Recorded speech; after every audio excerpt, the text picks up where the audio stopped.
ಸತತ 6 ದಶಕಗಳ ಕಾಲ ಅಂದರೆ 60 ವರ್ಷಗಳ ಕಾಲ ಗಾಯಕಿಯಾಗಿ ಸೌತ್ ಫಿಲ್ಮ್ ಇಂಡಸ್ಟ್ರಿಯನ್ನು ಅಕ್ಷರಶಃ ಆಳಿದವರು ಎಸ್ ಜಾನಕಿ.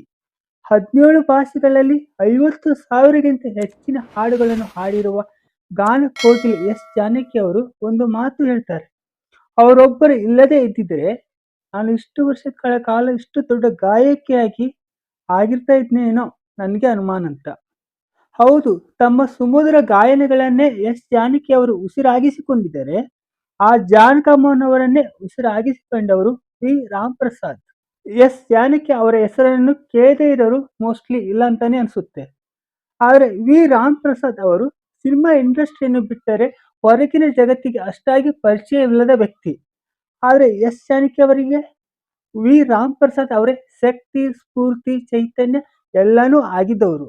ಮದುವೆಗಿಂತ ಮೊದಲು ಮತ್ತು ಮದುವೆ ನಂತರದ ಪ್ರೇಮ ಕಥೆಗಳನ್ನು ಲವ್ ಸ್ಟೋರಿ ಅಂತ ಕರೆಯಬಹುದಾದರೆ, ಯಾವತ್ತೂ ಅಂತ್ಯವೇ ಇರದ ಪ್ರೇಮ ದಾಂಪತ್ಯದ ಕಥೆಗಳನ್ನು ಎವರ್ ಲಾಸ್ಟಿಂಗ್ ಲವ್ ಸ್ಟೋರಿ ಅಂತ ಕರೀಬಹುದು.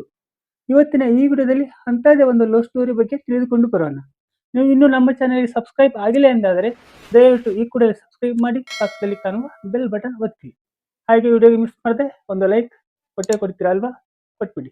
ಆಂಧ್ರ ಪ್ರದೇಶದ ಗುಂಟೂರಿನಿಂದ ತಮಿಳುನಾಡಿನ ಮದ್ರಾಸ್ಗೆ ಬಂದು ಸೆಟ್ಲ್ ಆಗಿದ್ದ ಎಸ್ ಜಾನಕಿ ಅವರಿಗೆ ಚಿಕ್ಕವರು ಇದ್ದಾಗಿನಿಂದಲೇ ಸಂಗೀತವನ್ನೇ ಅಭ್ಯಾಸ ಮಾಡಿಕೊಂಡು ಬಂದವರು. ಹೀಗೆ ಒಂದು ದಿವಸ ಒಂದು ವೇದಿಕೆಯಲ್ಲಿ ಹಾಡು ಹಾಡ್ತಾ ಇದ್ದ ಜಾನಕಮ್ಮನವರ ಹಾಡು ಕೇಳಿ ರಾಮ್ ಪ್ರಸಾದ್ ಅವರು ಆ ದಿವ್ಯ ಕಂಠಕ್ಕೆ ಮನಸೊತ್ತು ಮನಸ್ಸಲ್ಲಿ ಶರಣಾಗ್ತಾರೆ. ಹೀಗಾಗಿ ಅವರ ತಂದೆಯಿಂದಲೇ ಜಾನಕಿ ಅವರನ್ನು ಪರಿಚಯ ಮಾಡ್ಕೊಂತಾರೆ. ಜಾನಕಿ ಅವರಲ್ಲಿ ಇದ್ದ ಅಗಾಧ ಪ್ರತಿಭೆಯನ್ನು ಬೆರಗುಗಣ್ಣಿನಿಂದ ನೋಡ್ತಾ ಇದ್ದ ರಾಮ್ ಪ್ರಸಾದ್ ಅವರಿಗೆ ಜಾನಕಿ ಅವರ ಸ್ನೇಹ ದೊರೆಯುತ್ತೆ. ಜಾನಕಿಯವರನ್ನು ಪ್ರೋತ್ಸಾಹಿಸುತ್ತಾ ಬರುವ ಇವರ ಸ್ನೇಹ ಸಂಬಂಧ ಗಾಢವಾದಾಗ ಅದು ಪ್ರೀತಿಯಾಗಿ ಬದಲಾಗುತ್ತೆ. ಒಬ್ಬರನ್ನೊಬ್ಬರು ಬಿಟ್ಟಿರಲಾಗದಷ್ಟು ಪ್ರೀತಿಸ್ತಾ ಇದ್ದ ಈ ಜೋಡಿಯ ಪವಿತ್ರವಾದ ಬಾಂಧವ್ಯ ಇಬ್ಬರನ್ನು ದಂಪತಿಗಳನ್ನಾಗಿ ಮಾಡುತ್ತೆ. ಇನ್ನು 18ರ ಹರೆಯದಲ್ಲಿ ತುಂಬಾ ಪ್ರೀತಿಸುತ್ತಿದ್ದ ಯುವಕನನ್ನು ಮದುವೆಯಾದ ಇವರು ಮುಂದಿನ ಭದ್ರ ಭವಿಷ್ಯಕ್ಕೆ, ಭವ್ಯ ಬದುಕಿಗೆ ಆ ಮದುವೆ ದೊಡ್ಡ ಮುನ್ನುಡಿಯಾಗಿರುತ್ತೆ. ತನ್ನ ಹೆಂಡತಿ ಎಷ್ಟೊಂದು ಚೆನ್ನಾಗಿ ಹಾಡ್ತಾಳೆ, ಯಾವಾಗಾದ್ರೂ ಸರಿ ಜಾನಕಿಯಲ್ಲಿ ಇರುವ ಪ್ರತಿಭೆಯನ್ನು ಈ ಜಗತ್ತಿಗೆ ತೋರಿಸಬೇಕು ಅಂತ ಮದುವೆಯಾದ ದಿನದಿಂದೇ ಡಿಸೈಡ್ ಮಾಡಿದ ರಾಮ್ ಪ್ರಸಾದ್ ಅವರು ಅದಕ್ಕಾಗಿ ಹಗಲಿರುಳು ಪ್ರಯತ್ನ ಪಡ್ತಾ ಇರ್ತಾರೆ. ಆಗಿನ ಪ್ರಸಿದ್ಧ ಎಎಂ ಸ್ಟುಡಿಯೋಗೆ ಜಾನಕಿ ಅವರ ಗಾಯನ ಕೌಶಲ್ಯದ ಬಗ್ಗೆ ಒಂದಿಷ್ಟು ಪತ್ರಗಳನ್ನು ಬರೀತಾ ಇರ್ತಾರೆ. ಅವರ ವಾಯ್ಸ್ ಸ್ಯಾಂಪಲ್ಸ್ ಎಲ್ಲ ಕಲೆಕ್ಟ್ ಮಾಡಿ ಕಳಿಸ್ತಾ ಇರ್ತಾರೆ. ಹೀಗೆ ರಾಮ್ ಪ್ರಸಾದ್ ಅವರ ಸತತ ಪರಿಶ್ರಮದಿಂದ ಮದುವೆಯಾದ ಒಂದೇ ವರ್ಷದಲ್ಲಿ ಜಾನಕಿ ಅವರಿಗೆ ಫಿಲಮ್ ಅಲ್ಲಿ ಹಾಡಲು ಚಾನ್ಸ್ ಸಿಗುವಂತ ಮಾಡ್ತಾರೆ. ಹೀಗೆ 1957ರಲ್ಲಿ ಫಸ್ಟ್ ಟೈಮ್ ಜಾನಕಿ ಅವರಿಗೆ ಒಂದು ತಮಿಳ್ ಫಿಲಮ್ ಅಲ್ಲಿ ಹಾಡೋಕೆ ಚಾನ್ಸ್ ಸಿಗುತ್ತೆ. ಖುದ್ದು ರಾಮ್ ಪ್ರಸಾದ್ ಅವರೇ ರೆಕಾರ್ಡಿಂಗ್ ಸ್ಟುಡಿಯೋಗೆ ಕರೆದುಕೊಂಡು ಹೋಗಿ ಜೊತೆಗೆ ಇದ್ದು ಅವರಿಗೆ ಕಾನ್ಫಿಡೆನ್ಸ್ ತುಂಬಿ ಎಲ್ಲ ರೀತಿಯ ಅವಶ್ಯಕತೆಯ ಟಿಪ್ಸ್ ಕೊಟ್ಟು ಹಾಡು ಹಾಡಿಸ್ತಾರೆ. ಅವತ್ತು ಹಾಡಿದ ಆ ಹಾಡಿಗೆ ಇಡೀ ಫಿಲಂ ಇಂಡಸ್ಟ್ರಿನೇ ಒಮ್ಮೆ ತಿರುಗಿ ನೋಡುತ್ತೆ. ಅದಾದ ಕೂಡಲೇ ತೆಲುಗು, ಕನ್ನಡ, ಮಲಯಾಳಂ, ಹಿಂದಿ, ಒಡಿಯಾ ಅಂತ ಅದೇ ವರ್ಷ ಅಂದರೆ ಒಂದೇ ವರ್ಷದಲ್ಲಿ 6 ಭಾರತೀಯ ಭಾಷೆಗಳಲ್ಲಿ ಹಾಡು ಹಾಡ್ತಾರೆ. ಅಂದಿನಿಂದಲೇ ಭಾರತದ ಗಾಯನ ಕ್ಷೇತ್ರದಲ್ಲಿ ಎಸ್ ಜಾನಕಿ ಎನ್ನುವ ಒಂದು ಹೊಸ ಯುಗವೇ ಪ್ರಾರಂಭವಾಗುತ್ತೆ. ಇಂತಹ ಸುವರ್ಣ ಯುಗಕ್ಕೆ ಜಾನಕಿ ಅವರು ಹೆಜ್ಜೆ ಇಡುವಂತೆ ಮಾಡುವಲ್ಲಿ ರಾಮ್ ಪ್ರಸಾದ್ ಅವರು ದೊಡ್ಡ ಯಶಸ್ಸನ್ನು ಕಾಣ್ತಾರೆ. ರಾಮ್ ಪ್ರಸಾದ್ ಅವರನ್ನು ಪ್ರೀತಿಯಿಂದ ರಾಮ್ ಎಂದು ಕರೆಯುತ್ತಿದ್ದ ಜಾನಕಿ ಅವರನ್ನು ಸದಾ ಸುಖ ಸಂತೋಷಗಳಿಂದ ನಗ್ತಾ ಇರುವಂತೆ ನೋಡಿಕೊಳ್ಳುತ್ತಾ ಇರ್ತಾ ಇದ್ರು.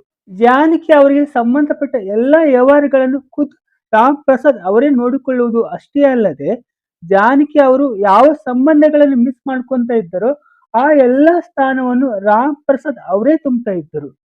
ಜೊತೆಗೆ ಆರ್ಥಿಕ ಸ್ವಾತಂತ್ರ್ಯ ಸೇರಿದಂತೆ ಎಲ್ಲ ತರಹದ ಸ್ವಾತಂತ್ರ್ಯಗಳು ಜಾನಕಿ ಅವರಿಗೆ ಇದ್ದವು. ಯಾವತ್ತೂ ಯಾವುದೇ ವಿಷಯಕ್ಕೂ ಜಾನಕಿಯವರ ಮೇಲೆ ಒಂದೇ ಒಂದು ನಿರ್ಬಂಧಗಳನ್ನು ರಾಮ್ ಪ್ರಸಾದ್ ಅವರು ಹೇರ್ತಾನೆ ಇರಲಿಲ್ಲ. ಹಾಗೆ ಏನೇ ಮಾಡಬೇಕು ಅಂದುಕೊಂಡರೂ ಕೂಡ ಇಬ್ಬರು ಕೂಡಿ ಡಿಸ್ಕಸ್ ಮಾಡಿಯೇ ನಿರ್ಧಾರ ತಗೊಂತಾ ಇದ್ರು. ಅವರ ದಾಂಪತ್ಯ ಜೀವನದಲ್ಲಿ ಅವರು ಒಬ್ಬರನ್ನೊಬ್ಬರು ಬಿಟ್ಟು ಯಾವತ್ತೂ ಏನು ಮಾಡಿಯೇ ಇಲ್ಲ. ಸಿನಿಮಾ ಇಂಡಸ್ಟ್ರಿಯ ಈ ಜೋಡಿ ಈ ತರ ಜೋಡಿಗಳಿಗೆ ಮಾತ್ರವಲ್ಲದೆ ಇವರು ತುಂಬಾ ಜನಕ್ಕೆ ಮೇಡ್ ಫಾರ್ ಈಚ್ ಅದರ್ ಆಗಿದ್ರು. ಆದರ್ಶ ದಂಪತಿಗಳು ಹೇಗಿರಬೇಕು ಎನ್ನುವುದಕ್ಕೆ ಇವರು ಒಂದು ಉತ್ತಮ ಉದಾಹರಣೆ ಆಗಿರ್ತಾರೆ. ಸಂಗೀತದಿಂದ ಇಂಪಾಗಿದ್ದ ಇವರ ಮಧುರ ಪ್ರೇಮಕ್ಕೆ ಸಾಕ್ಷಿಯಾಗಿ ಮುರಳಿ ಕೃಷ್ಣ ಎಂಬ ಮಗ ಹುಡ್ತಾನೆ. ಮಿಡ್ಲ್ ಕ್ಲಾಸ್ ಫ್ಯಾಮಿಲಿಯಿಂದ ಪ್ರಾರಂಭವಾದ ಇವರ ಜೀವನ ಪ್ರಯಾಣದಲ್ಲಿ ಜಾನಕಿ ಅವರು ಮುಂದೊಂದು ದಿನ 500 ಕೋಟಿಗಿಂತ ಹೆಚ್ಚಿನ ಆಸ್ತಿಗೆ ಯಜಮಾನಿ ಆಗ್ತಾರೆ. ಚೆನ್ನೈ, ಹೈದರಾಬಾದ್, ಮೈಸೂರಿನಲ್ಲಿ ದೊಡ್ಡದಾದ ಭವ್ಯ ಮನೆಗಳನ್ನು ಕಟ್ತಾರೆ. ಆದರೆ ಅವರು ಗಳಿಸಿದ ಆಸ್ತಿಗಿಂತ ಭಾರತೀಯ ಸಂಗೀತಕ್ಕೆ ನೀಡಿದ ಕೊಡುಗೆ ತುಂಬಾ ದೊಡ್ಡದು. ಅದಕ್ಕೆ ಎಸ್ ಜಾನಕಿ ಎಂದು ಹೆಸರು ಕೇಳಿದರೆ ಪ್ರತಿ ಒಬ್ಬರಲ್ಲೂ ಗೌರವ, ಅಭಿಮಾನ ಹುಟ್ಟೇ ಹುಟ್ಟುತ್ತೆ. ಜೀವನದಲ್ಲಿ ಅವರಿಗೆ ಬೇಕಾದ ಎಲ್ಲವನ್ನೂ ಪಡೆದುಕೊಂಡ ಈ ಜೋಡಿ ಎಂದಿಗೂ ಒಬ್ಬರ ಕೈ ಒಬ್ಬರನ್ನು ಬಿಡಲೇ ಇಲ್ಲ.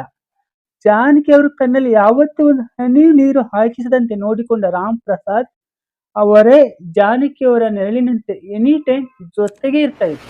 ಎಲ್ಲಿ ಜಾನಕಿ ಇರ್ತಾರೋ ಅಲ್ಲಿ ರಾಮ, ರಾಮ ಇದ್ದಲ್ಲಿ ಜಾನಕಿ ಇದ್ದೇ ಇರ್ತಾನೆ ಇದ್ರು. ಜಾನಕಿ ಅವರು ಅಷ್ಟು ಸಾವಿರ ಹಾಡುಗಳನ್ನು ಹಾಡಿದರೂ ಕೂಡ ಒಂದೇ ದಿನವೂ ರಾಮ್ ಪ್ರಸಾದ್ ಅವರಿಲ್ಲದೆ ಒಬ್ಬರೇ ಹಾಡು ಹಾಡಿದ್ದು ತುಂಬಾ ಅಪರೂಪ. ಮದುವೆಯಾದ ಹೊಸತರಲ್ಲಿ ಫಸ್ಟ್ ಸಾಂಗ್ ಹಾಡೋಕೆ ಜಾನಕಿ ಅವರನ್ನು ಹೇಗೆ ಕರೆದುಕೊಂಡು ಹೋಗಿದ್ರು, ಹಾಗೆ ಪ್ರತಿ ಹಾಡು ಹಾಡುವಾಗಲೂ ಇವರೇ ರೆಕಾರ್ಡಿಂಗ್ ಸ್ಟುಡಿಯೋಗೆ ಕರೆದುಕೊಂಡು ಹೋಗ್ತಾ ಇದ್ರು. 1997ರಲ್ಲಿ ರಾಮ್ ಪ್ರಸಾದ್ ಅವರು ಹಾರ್ಟ್ ಅಟ್ಯಾಕ್ ನಿಂದ ತೀರ್ಕೊಂತಾರೆ. ಮದುವೆಯಾದ ದಿನದಿಂದ ಹಿಡಿದು ರಾಮ್ ಪ್ರಸಾದ್ ಕೊನೆಯ ಉಸಿರು ಇರುವವರೆಗಿನ ದಿನಗಳನ್ನು ಜಾನಕಿಯವರ ಸುವರ್ಣ ಯುಗ ಅಂತ ಕರೆಯಬಹುದು.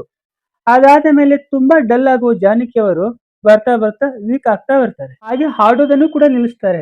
ಸದಾ ಗಂಡನ ನೆನಪಲ್ಲೇ ಇರುತ್ತಿದ್ದ ಜಾನಕಿಯವರು ಪ್ರತಿದಿನ ಪ್ರತಿ ಕ್ಷಣ ರಾಮ್ ಪ್ರಸಾದ್ ನನ್ನ ಜೊತೆಗೆ ಇದ್ದಾರೆ, ನನ್ನ ಉಸಿರಲ್ಲಿ ಜೀವಂತವಾಗಿದ್ದಾರೆ ಅಂತಾನೆ ಅಂದುಕೊಂಡು ರಾಮ್ ಪ್ರಸಾದ್ ಅವರ ಪ್ರೀತಿಯ ಭಾವನೆಗಳಲ್ಲೇ ಬದುಕ್ತಾ ಇದ್ರು. ಇದಾಗಿತ್ತು ಇವತ್ತಿನ ವಿಡಿಯೋ. ಮುಂದಿನ ವಿಡಿಯೋದಲ್ಲಿ ಮತ್ತೆ ಸಿಗೋಣ. ಅಲ್ಲಿ ತನಕ ಟೇಕ್ ಕೇರ್.